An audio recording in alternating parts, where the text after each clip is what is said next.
Hello everyone, Ron and David here, coming to you from our website astrologynewsreport.com. Now we look at the upcoming planetary patterns and predictions. What's in store in the heavens for January 19th to January 26th and beyond. There are no significant changes in the zodiac this week until we get to next Sunday, when Mercury will enter Aquarius. One important feature of Mercury in Aquarius is that it will be combining forces with Neptune. Neptune has a special affinity with Aquarius because Neptune is a sympathetic planet and Aquarius has a soft spot for the downtrodden.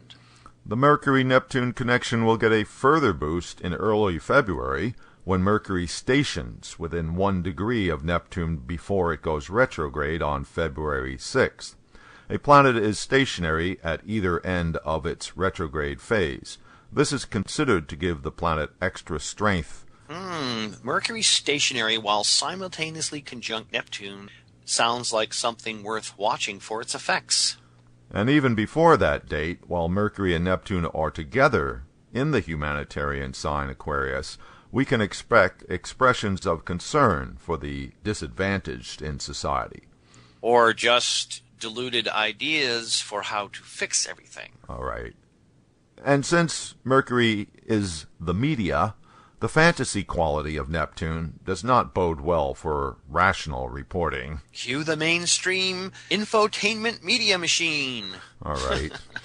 Mars and Uranus are still opposite each other, but not so exactly anymore. By the end of the week, Mars will be at 27 degrees Virgo, and Uranus will be at 15 degrees Pisces. There can still be effects, but they're not as strong as during the past several weeks. What is interesting here is that Mars gets stronger at the end of Virgo because it is in its own nakshatra Chitra, which Mars rules. Chitra is dazzling or glittering and is all about appearances. Right, and that's just in time for the Academy Awards that are coming up, right? Oh, Dazzling man. And appearances in February. Okay. Jupiter and Venus continue to oppose each other while both are still retrograde. By next week, these two planets are nearly exactly opposite, therefore more capable of manifesting stronger effects. Some of what we have seen recently in the news seems to be emphasizing the oppositional quality of this planetary pattern. Although Jupiter-Venus interactions usually produce indulgence and excess, the retrograde condition of both planets has thrown the significations of each against each other, such as court judgments, Jupiter versus Venus values. This has been especially true in the case of the same-sex marriage rulings lately.